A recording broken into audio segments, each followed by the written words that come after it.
आज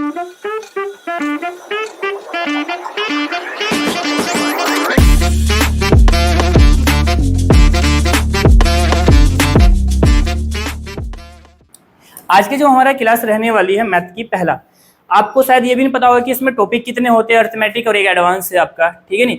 तो यदि हम बात करें अर्थमेटिक, जो आपके एग्जाम, कोई भी एग्जाम दोगे तो सबसे पहले हम बता दें आपको, कोई भी एग्जाम दोगे तो अर्थमेटिक तो हर ही एक एग्जाम में आना है। अर्थमेटिक का मतलब समझते हैं ना, एक तो अर्थमेटिक होता है, एक एडवांस होता है। एडवांस का मतलब ये होता है कि यदि मैं एडवांस के टॉपिक आपको बताऊं, जैसे कि अलजेब्रा, तुमने नाम सुना होगा, बीजगणित, अलजेब्रा हो गया, ट्रिग्नोमेट्री हो गया, मेंसुरेशन हो गया, ज्योमेट्री हो गया, ये होते हैं एडवांस के 4 टॉपिक, लेकिन बड़े होते हैं ये टॉपिक ना।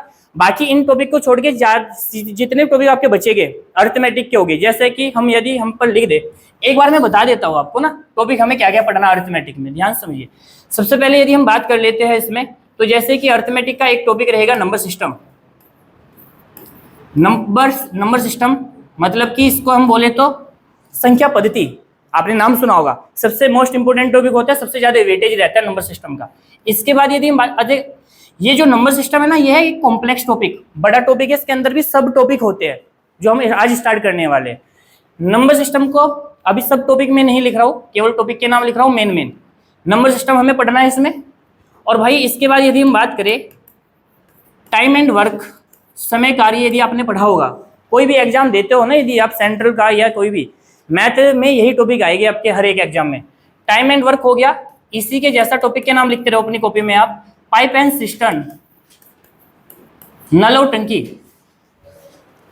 इसको बोलते हैं समय कार्य, और नीचे बोलते हैं इसको नल और टंकी, ठीक है ना। ये टॉपिक दोनों एक जैसे होते हैं, इसलिए हम इनको क्या करते हैं, जब भी पढ़ाते हैं तो दोनों को एक साथ पढ़ाते हैं, मतलब कि पहले टाइम एंड वर्क, फिर इसके बाद पाइप एंड सिस्टर्न पढ़ेंगे। ओके, पढ़ने का तरीका होता है भाई, पढ़ने का यदि आपके पास तरीका है तो चीजें भारी नहीं लगेगी। यदि आप कुछ भी पढ़ोगे और कुछ भी पढ़ाया जाएगा आपको, तो चीजें और ऑटोमेटिक भारी हो जाएगी आपके लिए ना। तो इस तरीके से हमें चीजों को डील करना है कि चीजें समझ में भी आ जाए और इजीली समझ में आ जाए, सबसे पहली बात, ठीक है। आइए दूसरी बात यहाँ पर हम बात करते हैं। एक आपका जो टॉपिक रहेगा, जैसे कि हमने लिखा परसेंटेज, बहुत इंपॉर्टेंट टॉपिक है परसेंटेज। परसेंटेज के बाद एक आपका टॉपिक आएगा प्रॉफिट लॉस, लाभ हानि, प्रॉफिट एंड लॉस, जिसको हम क्या बोलते हैं, लाभ हानि। और एक इसी में एक टॉपिक आएगा आपका डिस्काउंट, बट्टा सुना है ना तुमने, डिस्काउंट, बट्टा, सारे टॉपिक पढ़ने हमें। और इसके बाद आपका एक टॉपिक आएगा, आपने पढ़ा होगा ब्याज, सिंपल इंटरेस्ट। ब्याज भी कितने प्रकार के होते हैं भाई, 2 प्रकार के, सिंपल इंटरेस्ट जिसको हम बोलते हैं साधारण ब्याज, साधारण ब्याज। मैं दोनों लैंग्वेज में पढ़ाऊंगा आपको, कभी सोचो कि इंग्लिश में पढ़ाऊंगा, मैं दोनों। सिंपल इंटरेस्ट एक आएगा आपका, कंपाउंड इंटरेस्ट, कंपाउंड इंटरेस्ट। तो भाई आपके ना ये जो 4 टॉपिक है, ये अर्थमेटिक के बड़े इंपॉर्टेंट टॉपिक होते हैं, हर एक एग्जाम में आपके यहाँ से क्वेश्चन आना ही आना है, 100% आएगा, ठीक है ना। तो एक सिस्टम से पढ़ना है चीजों को, जिससे कि आपको टफ भी ना लगे चीजें और इजीली समझ में आ जाए आपके, समझिए मेरी बात को। तो आपके ये परसेंटेज, जिसको प्रतिशत बोलते हैं, लाभ हानि, बट्टा, छूट, सिंपल इंटरेस्ट साधारण ब्याज बोलते हैं, कंपाउंड चक्रवृद्धि ब्याज बोलते हैं। ओके, इसके बाद यदि हम बात करें, आपने एक टॉपिक पढ़ा होगा time and distance, time and distance जिसको क्या बोलते हैं, समय दूरी, टाइम एंड डिस्टेंस।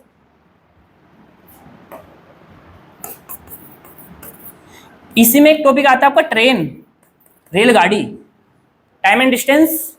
और एक आता है आपका ट्रेन, रेलगाड़ी का टॉपिक आता है, ठीक है भाई। और एक इसमें आपका टॉपिक आएगा boat and stream, boat and stream, नावधारा, नावधारा। तो ये एक जैसे टॉपिक है, इनको हम जब पढ़ते हैं तो एक साथ पढ़ते हैं इनको, ठीक है ना।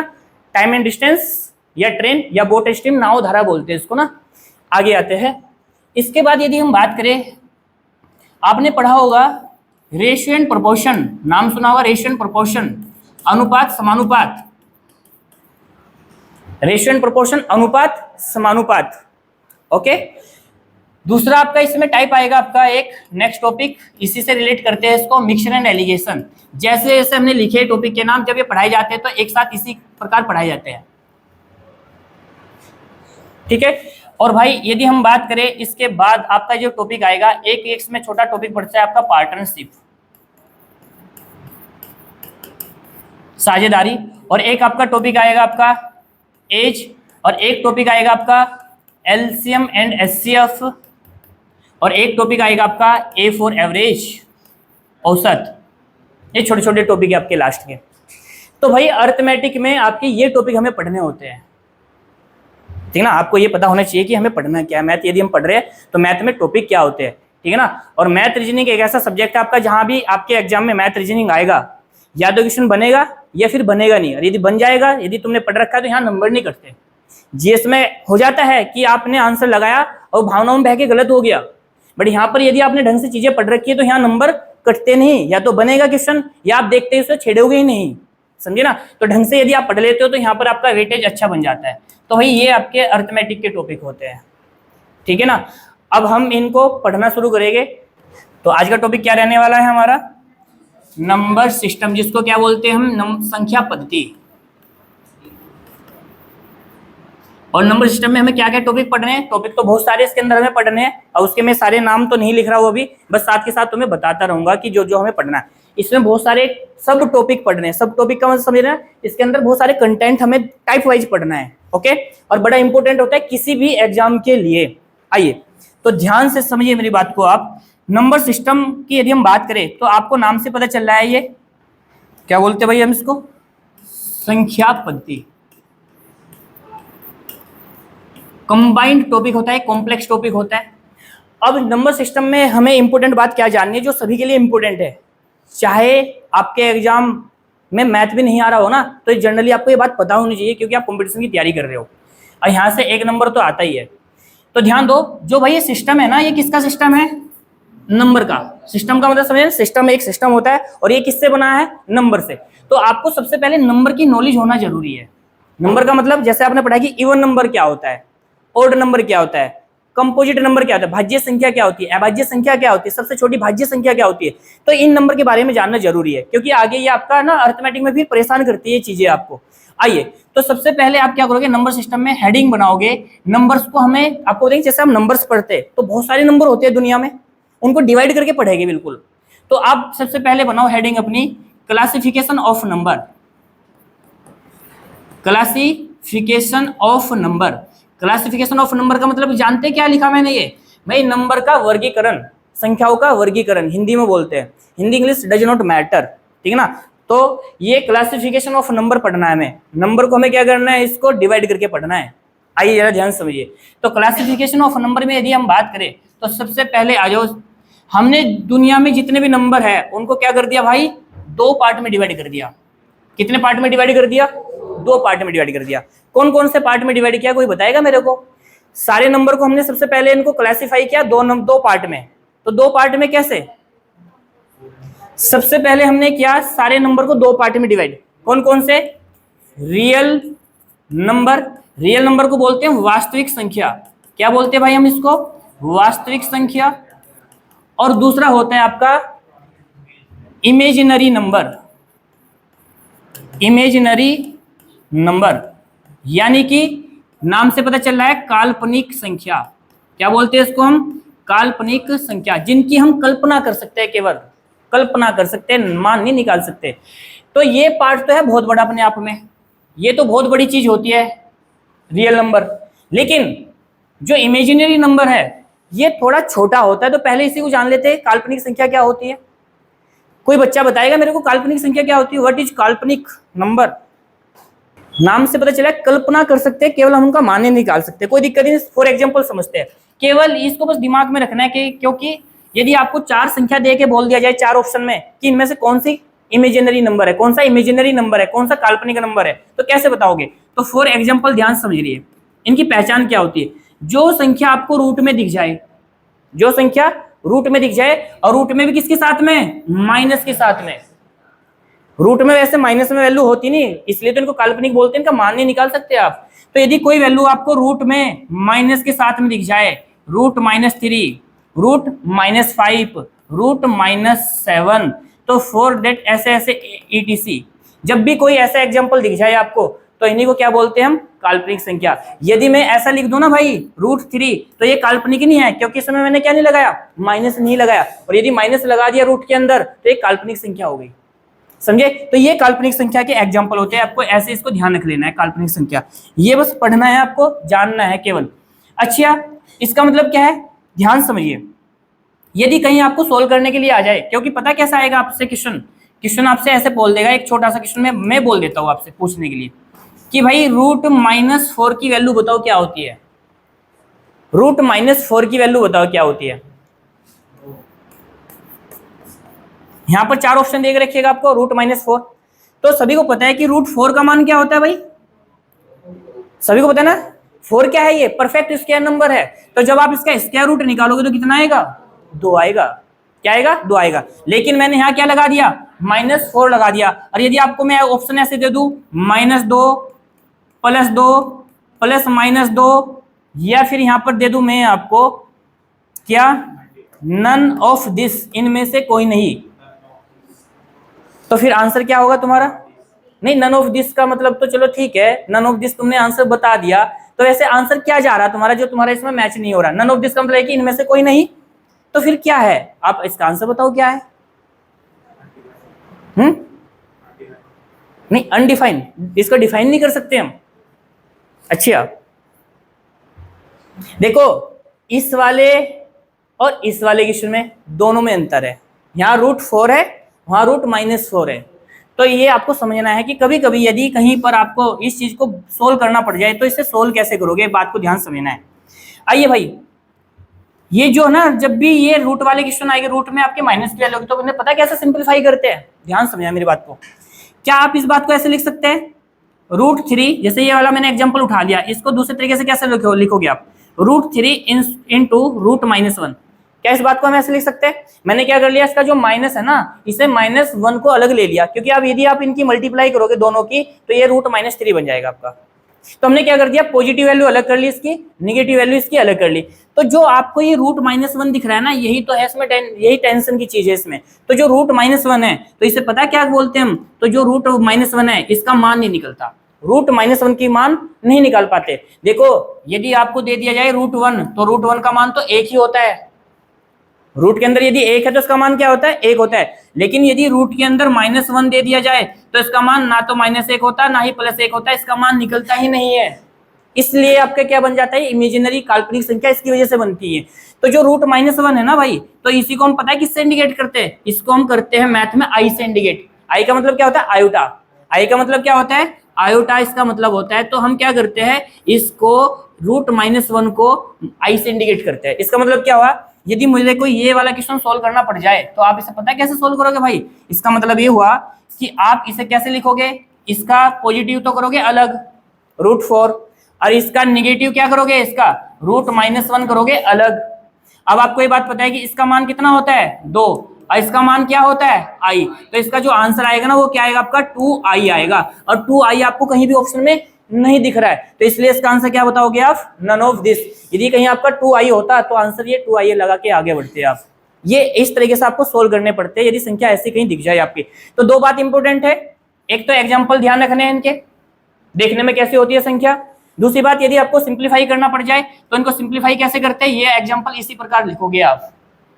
ठीक है, मेरी बात को समझिए आप, जरा इस बात को पहले लिख लो आप, क्योंकि ये चीज बड़े होने वाली, इसको फिर मैं खत्म कर रहा हूँ। बस इतनी बात ध्यान रखनी है इसके बारे में, इमेजिनरी नंबर की पहचान और उनको सिंप्लीफाई कैसे करते हैं, ये बात ध्यान रखनी है। केवल छोटा सा पार्ट है इमेजिनरी का, उसके एग्जाम्पल ध्यान रखने हैं, उनको सिंप्लीफाई करने का तरीका ध्यान रखना है केवल, बस ये बात पता होनी चाहिए आपको। ठीक है, तो आई होप आपकी ये बात क्लियर हो गई होगी। ठीक है भाई, आगे बढ़े, चलिए। तो अब आते हैं इस वाली बात पे, ये थोड़ी सी बड़ी है बात, ठीक है ना। देखो, जब मैं पढ़ाता हूँ ना, तो मैं बेसिक टू मॉडरेट और थोड़े से आगे तक की चीजें पढ़ा के चलता हूँ। मतलब कि ऐसा नहीं है कि डायरेक्ट कोई भी चीज एकदम ऊपर से शुरू कर दिया फिर नीचे की बात पता ना हो उसकी, ठीक है ना। तो ये मेरा तरीका होता है पढ़ाने का कि जब मैं पढ़ाता हूँ तो उसके आसपास की सारी चीजें कवर करके चलता हूँ, बेसिक टू एडवांस, ठीक है ना भाई। तो मेरी बात को ध्यान से समझना है आपको। क्या अब हमें ये बात तो होगी छोटी सी, इसमें तो शायद आपको कोई दिक्कत नहीं है। अब इसके बाद हम आगे बढ़ते हैं। अजी, सबसे पहले हम पढ़ते हैं इसको रियल नंबर को। किसको पढ़ते हैं अब हम, इसको रियल नंबर। ये बड़ा है, जितने भी नंबर हम यूज कर रहे हैं दुनिया में, जितने भी हमारे प्रैक्टिस में रहते हैं, वो सारे ही क्या है, वास्तविक है। यदि आपसे बोले कि वास्तविक संख्या क्या है, जो भी नंबर आप पढ़ रहे हैं, चाहे वो माइनस की हो, चाहे वो प्लस की वैल्यू हो, चाहे वो फ्रैक्शन में हो, चाहे वो डेसिमल में हो, चाहे कैसी भी हो, तो जितने भी आप नंबर यूज कर रहे हैं ना, वो सारे क्या है, अपने आप में रियल है। अब आपको क्या करना है, रियल में भी वैरायटी बनती है, तो रियल नंबर में हमें क्या करना है, इसको डिवाइड करके पढ़ना है। तो मैं इसको थोड़ा आगे बढ़ लेता हूँ, आगे ले लेता हूँ। तो सबसे पहले आप क्या करोगे, हम पढ़ने वाले हैं रियल नंबर। रियल नंबर, तो रियल नंबर को अब क्या करेंगे, इसको ढंग से पढ़ने वाले, वास्तविक संख्या। तो वास्तविक संख्या भी हमें पता है बहुत सारी होती है भाई, तो वास्तविक संख्या को हम डिवाइड करके पढ़ेंगे, इसमें भी वैरायटी आएगी। वास्तविक संख्या भी क्या है, दो प्रकार की होती है। कौन कौन सी भाई, एक तो होती है रेशनल, नाम सुना होगा तुमने, रेशनल नंबर। रेशनल को हिंदी में क्या बोलते हैं, परिमेय संख्या। तो परिमेय संख्या बोल रहे थे कि परिमेय संख्या क्या होती है, तो रेशनल नंबर, और इसको बोलते हैं हम इधर इरेशनल। इरेशनल इसको क्या बोलते हैं हम, अपरिमेय संख्या, अपरिमेय संख्या। तो परिमेय अपरिमेय दोनों किसके पार्ट होते हैं, परिमेय अपरिमेय किसके, दोनों किसके पार्ट है, रियल नंबर के है। तो रियल नंबर को हमने क्या कर दिया, दो पार्ट में डिवाइड कर दिया, रेशनल और इरेशनल। कोई बच्चा मेरे को अब पहले बताओ, हम पढ़ेंगे पहले रेशनल के बारे में, रेशनल नंबर क्या होते हैं, व्हाट इज रेशनल। तो ये रेशनल क्या होते हैं भाई, रेशनल का मतलब ये होता है कि जो संख्या पी अपॉन क्यू की फॉर्म में दिख जाए, आपको फ्रैक्शन में दिख जाए, तो जो संख्या फ्रैक्शन में होती है वही क्या होती है आपकी, रेशनल होती है। जो भिन्न के रूप में होती है वो आपकी क्या होती है, रेशनल होती है। भिन्न का मतलब क्या हुआ, ध्यान समझिए। अब ऊपर वाला जो वैल्यू है ना, इसको क्या बोलते हैं, उसको बोलते हैं न्यूमरेटर। ऊपर वाले क्या बोलते हैं, अंश। अंश की वैल्यू आपकी पॉजिटिव भी हो सकती है, नेगेटिव भी हो सकती है और जीरो भी हो सकती है। पॉजिटिव, नेगेटिव, जीरो हो सकती है ऊपर वाली वैल्यू। नीचे वाली वैल्यू आपकी प्लस भी हो सकती है, माइनस भी हो सकती है, बट जीरो के बराबर नहीं होगी। कभी भी नीचे वाला जो मान आएगा वो जीरो के बराबर नहीं होता। डिनोमिनेटर जो होता है ना आपका, हर जो होता है, हर की वैल्यू कभी भी जीरो नहीं होती, बस है ना। तो जो वैल्यू आपको सीधे सीधे फ्रैक्शन में दिख जाए या फ्रैक्शन में बना दो, बना भी सकते हो आप। जैसे फॉर एग्जांपल की बात कर लेते हैं थोड़ी देर के लिए। जैसे मैंने लिखा 2/5, तो 2/5 सीधे सीधे क्या है, भिन्न है। तो भिन्न है तो इसका मतलब कौन सी संख्या, या ये रेशनल है अपने आप में, ये क्या है, रेशनल है। जैसे हमने लिखा 0.5, तो क्या 0.5 आपका रेशनल है या नहीं है, हाँ है, क्योंकि 0.5 का मतलब क्या होता है, ये आप डेसिमल हटाओगे इसका तो अपन में क्या आएगा भाई, इसका 10। तो 5/10 का मतलब क्या होता है, 1/2 ही तो होता है इसका मतलब। तो यदि हम किसी नंबर को कन्वर्ट कर सकते हैं रेशनल, तो तब भी वो रेशनल बोला जाएगा। जैसे हमने बोला जीरो, जीरो बताओ, जीरो कैसा नंबर है, जीरो परिमेय है या अपरिमेय है, बोल देता है कि जीरो परिमेय संख्या या अपरिमेय संख्या है। तो बताओ जीरो कैसी संख्या है, जीरो है भाई, जीरो। क्या जीरो को आप फ्रैक्शन में कन्वर्ट कर सकते हैं, कर सकते हैं। आप क्या कर दो, बटे क्या कर दो, एक कर दो। जीरो को बटे एक करोगे तो जीरो ही आएगा, इसका मतलब मान चेंज नहीं हुआ ना। वैसे जीरो के बटे में कोई भी नंबर कर दो, 2 करोगे तब भी जीरो ही आएगा। जीरो के बटे में कोई भी संख्या लेके आओगे तो मान चेंज नहीं होता, जीरो का जीरो ही रहता है। तो आपने क्या कर दिया, 0/1 का मतलब क्या समझे, ये पी हो गया और ये क्या हो गया आपका, क्यों हो गया, बनाने नहीं, फ्रैक्शन बन गई। जैसे एक बोले है कि एक बताओ परिमेय है या अपरिमेय है, तो 1/1 कर दो। 1/1 का मतलब मान थोड़ा ना चेंज हुआ। तो किसी भी संख्या के बटे में एक करके उसको फ्रैक्शन में बनाया जा सकता है। तो आपको ये बढ़ाया जाएगा डिटेल्स में। तो ये पी हो गया, ये क्यों हो गया। जैसे मैंने लिखा 2, तो 2 के बटे भी एक कर दो, तो 2 भी अपने आप में क्या है, परिमेय संख्या है। तो इसका मतलब ये हुआ कि जितने भी नेचुरल नंबर होते हैं वो सारे के सारे क्या होते हैं, परिमेय होते हैं। नेचुरल नंबर क्या होते हैं, 1 2 3 4 5, उनके बटे एक लगा के फिर भिन्न बना सकते हो आप। अभी आगे पढ़ाई जाएगा डिटेल्स में। तो ये आपको ऐसे एग्जांपल जहां भी दिख जाए, 2/5, 0.5, डेसिमल वाली संख्या, अभी आगे इनको डिवाइड करके पढ़ेंगे हम। 1/2 या 0, 0 1 2, ये सारे क्या होते हैं भाई, आपके परिमेय होते हैं। तो परिमेय संख्या आपको क्या समझ में आई, परिमेय संख्या वो होती है जो पी अपॉन क्यू की फॉर्म में दिखती है, वो परिमेय होती है, या जिसको बना सकते हो। यहाँ तक बताओ, क्लियर हो रही है बात। केवल अभी के लिए इतनी बात ध्यान रखनी है आपको। तो ये पहले इतनी बात लिख लो, बस समझना है, इसमें ज्यादा समझने की बात है। ये फॉर एग्जांपल, क्योंकि लिखने के लिए तो मैं आपको थ्योरी लिखवा दूंगा कि लिखो ऐसे, वो थ्योरी किसी काम की नहीं है, समझना जरूरी है। बस ये एग्जांपल लिखो, पी अपन क्यू की फॉर्म में जो दिख जाए नंबर, और ये एग्जांपल लिखो इसके, करो पहले इस बात को लिखो आप। आइए नेक्स्ट आगे बढ़ते हैं। अच्छा, रेशनल के बारे में तो आप जान ही गए, जो संख्या इस फॉर्मेट में दिख जाए वो रेशनल हो जाएगी, और जो इस फॉर्मेट में नहीं दिखेगी तो इसका मतलब क्या हुआ, जो संख्या पी अपॉन क्यू की फॉर्म में नहीं होती वो क्या होगी आपकी। इसके एग्जांपल कौन कौन से, कोई बताएगा मेरे को, एग्जांपल बताओ इसके एग्जांपल कैसे होते हैं परिमेय के। बिल्कुल, जो रूट के अंदर आएगी, और रूट के अंदर भी कैसी वैल्यू, नॉन परफेक्ट वैल्यू। जैसे √2 का प्रॉपर मान नहीं निकलता, ठीक ना। √3 देखो पॉजिटिव है अंदर, रूट के अंदर वैल्यू, यदि नेगेटिव कर दूंगा तो ये फिर काल्पनिक बन जाएगी। तो तो रूट के अंदर जितनी भी वैल्यू आती है, लेकिन रूट के अंदर वैल्यू कैसे आनी चाहिए, नॉन परफेक्ट, जिनका मान नहीं निकलता। √5, √7 ऐसी जो वैल्यू होती है वो सारी क्या होती है भाई आपकी, रेशनल। यदि मैं √4 लिख दूं ना भाई, √4 बताओ कैसा नंबर है, रेशनल इरेशनल, तो √4, रूट के अंदर 4 तो है बट √4 का मान निकल जाएगा कितना, 2। तो इसका मतलब क्या है, ये √4 आपका यहाँ लिखे जाएगा, ये √4 वाला एग्जांपल किधर लिखा जाएगा, इधर, क्योंकि अंदर वैल्यू क्या है इसके, परफेक्ट है, वो निकल गया उसका मान बाहर ना। तो ये ध्यान रखना, ऐसा नहीं कि रूट के अंदर सारी वैल्यू आपकी इरेशनल ही होती है। रूट के अंदर यदि संख्या कैसी है, परफेक्ट स्क्वायर में, परफेक्ट तो जानते हैं ना, जैसे 4 हो गया, 9 हो गया, 16 हो गया, 25 हो गया, तो इनके मान निकल जाते हैं। तो इसलिए आपको क्या ध्यान रखना भाई, आपको इसलिए ये बात जरूर ध्यान रखनी है कि रूट के अंदर वैल्यू कैसे होनी चाहिए, नॉन परफेक्ट, जिनके मान नहीं निकलते। एक इंपॉर्टेंट एग्जांपल होता है पाई, ये बहुत बार पूछा जाता है पाई, कि पाई कैसी संख्या है, पाई परिमेय है या अपरिमेय है, पाई कैसी संख्या होती है, पाई रेशनल, क्यों, क्या होती है इसकी वैल्यू, बिल्कुल सही बात है। अब मेरी बात को ध्यान दो, ये बहुत खतरनाक एग्जांपल होता है ना, क्यों, क्योंकि आप दिमाग में लेके ये आते हैं कि पाई का जो मान होता है वो 22/7 होता है, सभी को पता है 22/7 होता है, लेकिन यदि कहीं आपको पाई दिख जाए लिखा हुआ, पाई लिखा हुआ देखोगे आप, यदि पाई आपको कहीं लिखा हुआ दिख जाए तो समझ लेना कि पाई ए आपकी होती है अपरिमेय।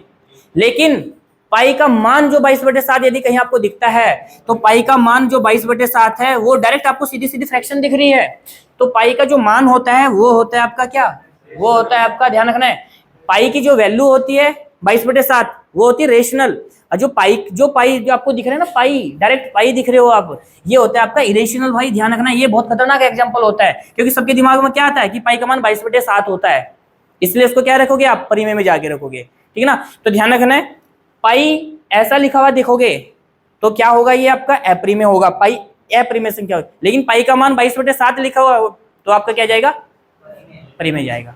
ये ध्यान रखना है, पाई इधर आएगा और पाई का मान इधर आएगा, दोनों में डिफरेंस है भाई। तो ये बता दो, इतनी बात समझ में आ रही है आपकी। तो ये अभी मैंने रेशनल इरेशनल आपको बताया, रेशनल और इरेशनल दोनों किसके पार्ट है, रियल नंबर के, दोनों ही रियल नंबर के पार्ट हैं। तो आपसे बोला जाए कि भाई परिमेय संख्या क्या होती है, अपरिमेय क्या होती है, परिमेय अपरिमेय मिलकर ही वास्तविक बनाते हैं। यहाँ तक कोई डाउट किसी को। अब एक बात करते हैं इंपॉर्टेंट, ये तो पार्ट है छोटा सा। अब ये जो रेशनल संख्या है भाई, रेशनल, ये रेशनल संख्या कौन कौन सी होती है, ये डीप लेवल में जाके पढ़ते हैं थोड़ा सा ना। जितने भी हम नंबर पढ़ रहे हैं, जैसे कि कौन कौन से नंबर, तो हमें पता है कि जो आपके रेशनल होते हैं, रेशनल का मतलब क्या होता है, जो P/Q की फॉर्म में या तो डायरेक्ट दिखेगा सीधा सीधा, या उसको बना सकते हो आप रेशनल। जैसे कि अब ध्यान दो, अब मैं जितने भी आपको एग्जांपल पढ़ाने वाला हूँ, किसके पढ़ाने वाला हूँ, डिटेल्स में रेशनल के एग्जांपल पढ़ाने वाला। कैसे, आइए जरा ध्यान से समझिए। तो ये हम सारे के सारे एग्जांपल किसके पढ़ने वाले हैं, रेशनल, रेशनल नंबर। रेशनल में कौन कौन सी आएगी संख्या, सबसे पहले आ जाओ नेचुरल,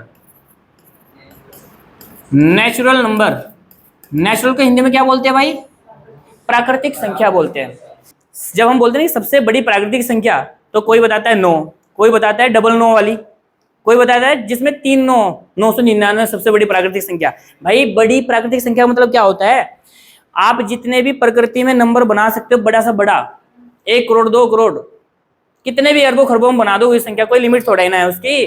तो भाई अंत नहीं है प्राकृतिक नंबर का, कोई भी अनंत होती है। सबसे बड़ी प्राकृतिक संख्या क्या होती है, इन्फिनिटिव होती है, इन्फिनिटिव। बड़ी का कोई अंत नहीं है, छोटी कहां शुरू होगी, 1 से। दूसरी बात, होल नंबर, इसको क्या बोलते हैं, होल नंबर, यानी कि इसको बोलते हैं हिंदी में पूर्ण संख्या। क्या बोलते हैं भाई इसको, पूर्ण संख्या। कोई बताएगा व्हाट इज पूर्ण नंबर। जो हमने 0 छोड़ दिया था ना, यदि हम 0 को भी इंक्लूड कर लेते हैं, तो नेचुरल नंबर के साथ में यदि हम क्या कर दे, 0 भी लगा दें, तो 0 1 2 3, सबसे बड़ा इन्फिनिटिव, अनंत तक चलेगा मामला, ठीक है ना। तो सबसे छोटी प्राकृतिक संख्या 1, सबसे छोटी पूर्ण संख्या 0, सबसे छोटी पूर्ण संख्या 0 होती है।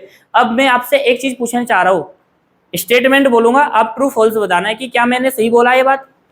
सभी प्राकृतिक संख्या पूर्ण संख्याएं होती है, all natural number are whole number. क्या सभी प्राकृतिक संख्याएं होल नंबर, पूर्ण संख्या हो सकती है। हमने क्या बोला कि भाई सारे के सारे प्राकृतिक नंबर पूर्ण संख्या हो सकते हैं, भाई हो सकते हैं, क्या बात कर रहे हो?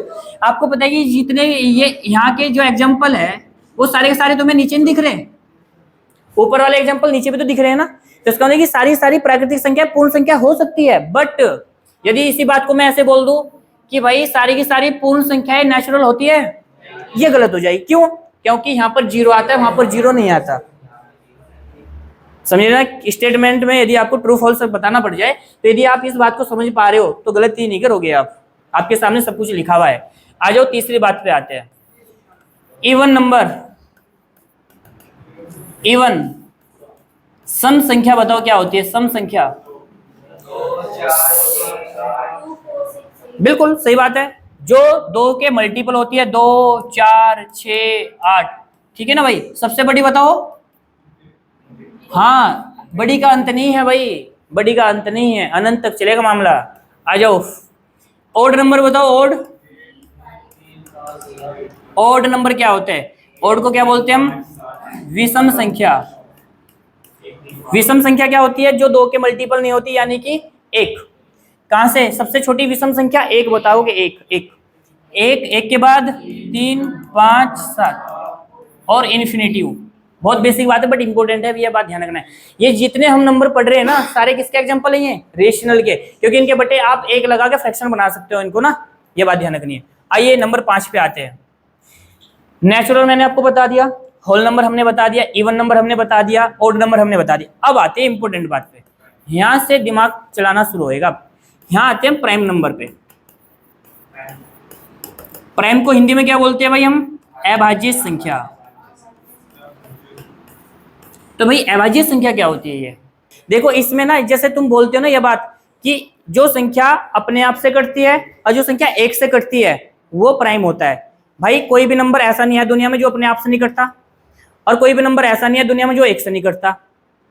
समझिए बात को, बताओ कोई नंबर ऐसा है जो अपने आप से नहीं कटेगा? सारे नंबर अपने आप से भी कटते हैं और सारे नंबर एक से भी कटते हैं। तो इसलिए ये जो लैंग्वेज होती है ना, ये तुम्हारे क्वेश्चन को गलत कराएगी, यही क्वेश्चन को गलत कराएगी। लेकिन यदि तुम इस बात को ऐसे ध्यान रख लोगे तो गलत नहीं होगी बात। इसे आप अब इस तरीके से ध्यान रखोगे, जिस संख्या के ओनली 2 फैक्टर्स होते हैं, ओनली 2 फैक्टर्स है वही बात, लेकिन इस बात में उसमें डिफरेंस है। ओनली 2 फैक्टर्स 3 वर्ड है, बात ही ध्यान रखनी। इसका मतलब क्या हुआ? जिस संख्या के 2 फैक्टर होते हैं, जिस संख्या के 2 फैक्टर होते हैं, 2 फैक्टर ना तो 2 से कम और ना ही 2 से ज्यादा है, only 2 factors, that is prime number. Example के थ्रू समझते हैं इस बात को। जैसे हमने लिखा 1, हमने लिखा 2 3 4 5 6, इनमें से कौन प्राइम कौन नॉन प्राइम? गलती नहीं करोगे, यहां समझो।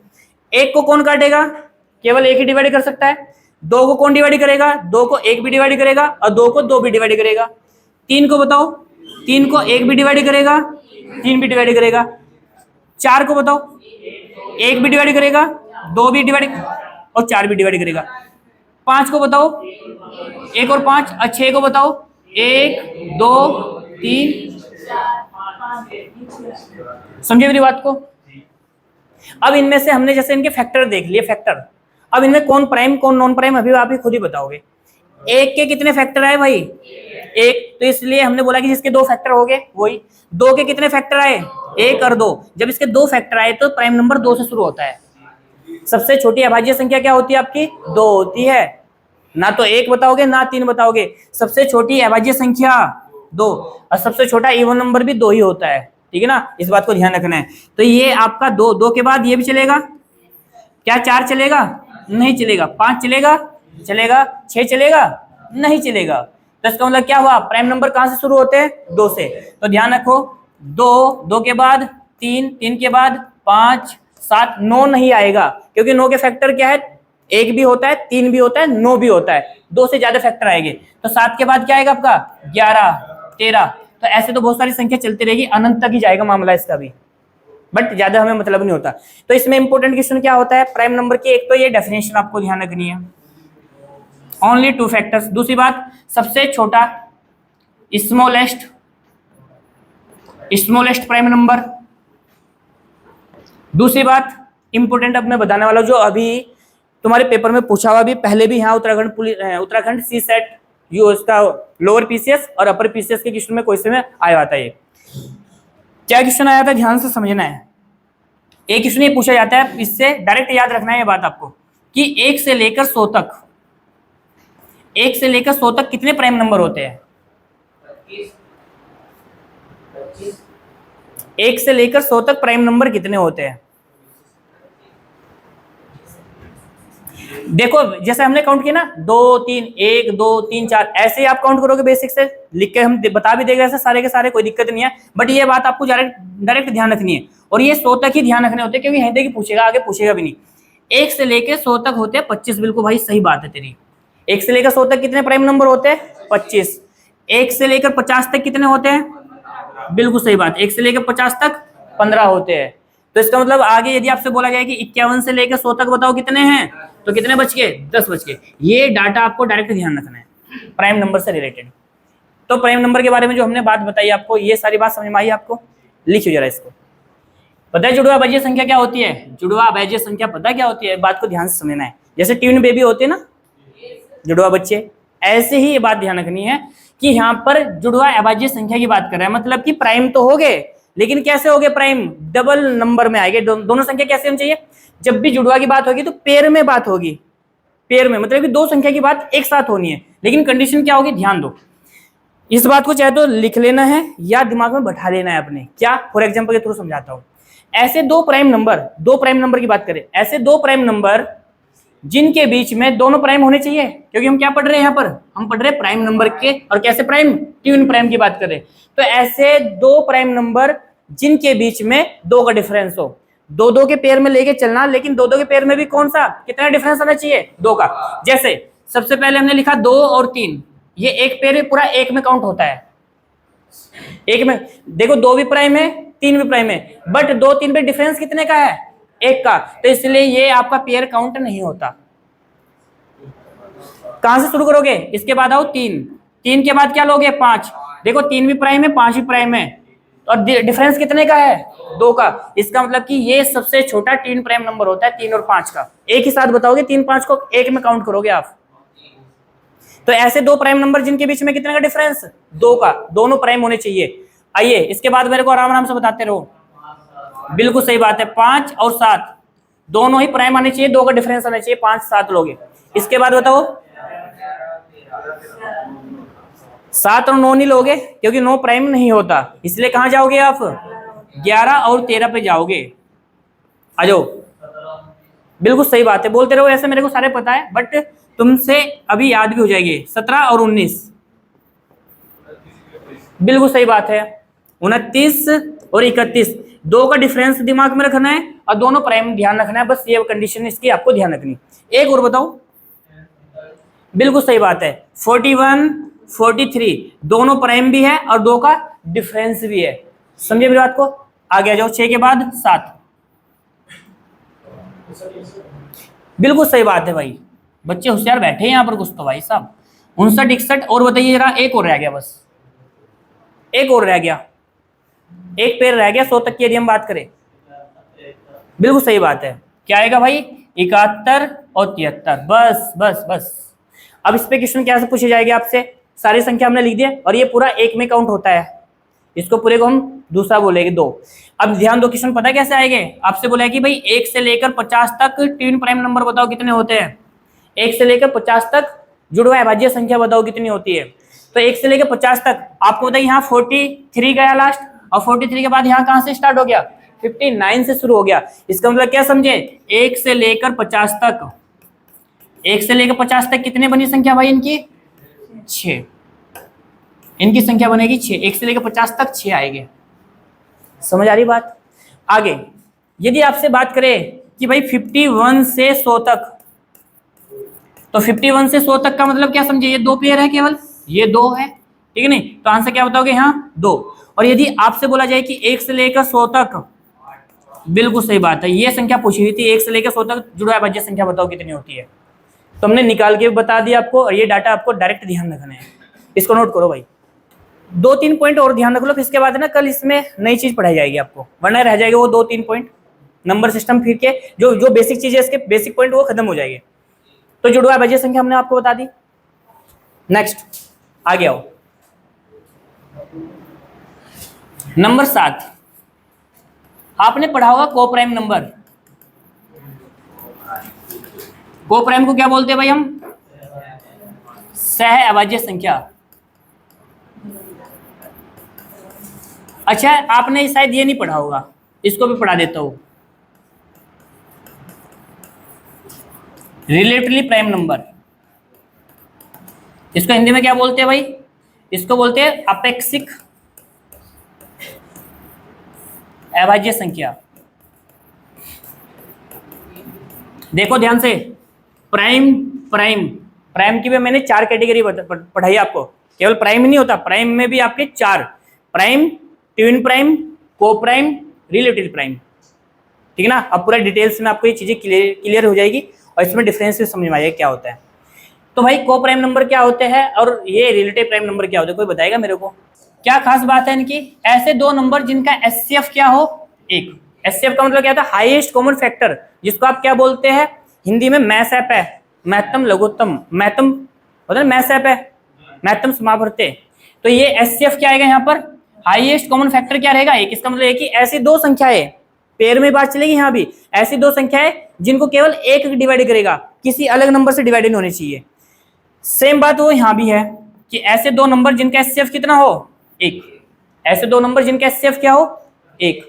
तो एचसीएफ यहाँ भी एक, एचसीएफ यहाँ भी एक। तो समझते तो दोनों तो डिफरेंस तो कुछ भी नहीं हुआ इनमें दोनों में, लेकिन डिफरेंस क्या है? अब मेरी बात को ध्यान समझिए। जैसे मैंने लिखा 5, मैंने लिखा 7, ये पूरा मैंने पूरा पेयर लिख दिया 5 7 का। चाहे लिख दो यहाँ पर 7, यहाँ लिख दिया मैंने 19। यहाँ आपको बताइए 5 और 7 को कौन काटेगा? केवल एक ही ऐसा नंबर है जो दोनों को डिवाइड कर सकता है। 7 और 19 दोनों को केवल एक ही डिवाइड कर सकता है, दोनों को एक साथ। जैसे मैंने लिख दिया 5 और मैंने लिख दिया 20, तो क्या 20 5 20 प्राइम नंबर होगा? को प्राइम नंबर होगे? नहीं होगे, क्योंकि 5 और 20 किससे कट रहे? 5 से भी कट रहे, आपस में कट रहे हैं। जो आपस में कट जाता है वो आपका नहीं माना जाता।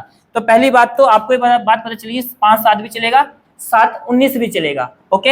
अच्छा, यदि मैं ये बात यहाँ लिख दूं, जैसे मैंने लिखा यहाँ पर 8 और मैंने लिख दिया 17, तो 8 और 17 जरा बताओ, 8 17 का एचसीएफ भी तो कितना है? एक ही। भाई 8 और 17 को कॉमन नंबर एक ही तो डिवाइड कर सकता है दोनों को, और कोई तो नहीं इनको डिवाइड करेगा। जैसे मैंने लिख दिया 5 और मैंने लिख दिया 27, तो 5 और 27, देखो ध्यान से, 5 और 27, तो 5 27 को कौन काटेगा? केवल एक ही डिवाइड कर सकता है। अब इनमें दोनों में यदि हम डिफरेंस की बात करें तो डिफरेंस पता क्या होता है? बात को ध्यान समझना है। कहने का मतलब ये है कि जब भी हम बात करेंगे को प्राइम की, तो को प्राइम में दोनों नंबर क्या आने चाहिए? आपके प्राइम आने चाहिए। दोनों संख्या कैसी आनी चाहिए? प्राइम आनी चाहिए। तो यहाँ 5 और यहाँ 7 दोनों क्या है? प्राइम है। 7 और 19 दोनों क्या है? प्राइम है। तो डेफिनेटली एचसीएफ तो उनका एक आने ही आना है। लेकिन यहाँ पर देखो ध्यान से, 8 और 17 एचसीएफ तो एक आ गया, बट 8 आपका क्या है? नॉन प्राइम, और 17 कैसा है? प्राइम। लेकिन इसका मतलब है कि यहाँ पर चाहे दोनों नंबर प्राइम हो, चाहे दोनों नॉन प्राइम हो, चाहे एक प्राइम एक नॉन प्राइम, तो यहाँ कोई कंडीशन नहीं है। लेकिन यहाँ कंडीशन क्या है? यहाँ कंडीशन ये है कि दोनों नंबर कैसे आने चाहिए? प्राइम होने चाहिए। यहाँ पर आपका जैसे यदि ये वाला एग्जांपल में उठा के यहाँ लिखो ना भाई 7 19, ये वाला यहाँ चल जाएगा, ये 7 19 का एग्जांपल नीचे तो चल जाएगा, बट ये वाला एग्जांपल यदि मैं कहने लगूं कि भाई ऊपर लिख दो 8 17 को, तो ये 8 17 यहाँ नहीं चलेगा। ऊपर वाले एग्जांपल यहाँ शिफ्ट हो जाएगा, बट नीचे वाले एग्जांपल वहां शिफ्ट नहीं होते। तो कहने का मतलब है कि यदि मैं आपसे स्टेटमेंट में पूछूं ये बात क्या कि भाई को prime number relative prime number हो सकते हैं? हो सकते हैं। बट यदि मैं बात ऐसे बोलूं कि भाई ये अपेक्षित अभाज्य संख्या सहभाज्य हो सकती है? नहीं हो सकती। वो वाले यहाँ आ जाएंगे, बट ये वाले वहां नहीं जाएंगे। समझ आ रही बात आपकी? आइए, ये नोट हो गया भाई सभी का। बस एक लास्ट पॉइंट रह गया, वो कर लो बस। देखो अब तक हमने किसकी बात की? अभाज्य। अभाज्य की मैंने 4 कैटेगरी पढ़ाई है आपको। सब तो अभाज्य संख्या ही जानते हैं, लेकिन हमने अभाज्य में भी 4 कैटेगरी करके बना दिया। अब एक लास्ट पॉइंट रह गया इसका। आइए, लास्ट पॉइंट कौन सा है? नंबर आपका 9। 9 पे डाल दो कंपोजिट नंबर। कंपोजिट, जिसको हम क्या बोलते हैं? भाज्य संख्या। क्या बोलते हैं भाई हम इसको? अब तक हमने पढ़ी अभाज्य, अब हम क्या पढ़ने वाले हैं? भाज्य। अभाज्य संख्या हमने क्या पढ़ी? जिसके 2 फैक्टर होते हैं। ये उसका उल्टा है भाज्य। जो 2 से कट जाती है वो तो इवन नंबर होता है, ठीक है नहीं? तो भाज्य संख्या क्या होती है? जिसके more than 2 factors, more than 2 factors, ये मोर देन 2 फैक्टर्स का मतलब समझ रहे हैं, 2 से अधिक गुणनखंड जिसके होते हैं वो आपकी क्या होती है, भाज्य। कोई बताएगा मेरे को सबसे छोटी भाज्य संख्या, सबसे छोटी भाज्य संख्या पूछता है पेपर में, बिल्कुल सही बात है। सबसे छोटी भाज्य संख्या क्या आती है आपकी, 4, 4 के बाद 6 के बाद 8 के बाद 9 आएगा, 9। हाँ वो 10 इसलिए बता रहे हैं, 4 6 8 10 12 ऐसे चलता रहेगा, ठीक है ना, ये इवन नंबर की सीरीज बता रहा है, ठीक है ना। तो 4 6 8 9, 9 के बाद फिर 10 भी आएगा, फिर 12 आएगा, ठीक है ना। अब मेरी बात को ध्यान से समझिए, सबसे छोटा भाज्य संख्या बोलेगा तो स्मॉलेस्ट कंपोजिट नंबर की बात करेगा तो क्या बताओगे, 4। सबसे छोटा ओड कंपोजिट नंबर, सबसे छोटा ओड कंपोजिट नंबर, सबसे छोटी विषम भाज्य संख्या 9। ओड कंपोजिट नंबर बोलेगा तो 9 बताओगे, ओड कंपोजिट नंबर। तो भाई ये ओड कंपोजिट नंबर होता है, समझे मेरी बात को, बस इतनी बात ध्यान रखनी है, ठीक है।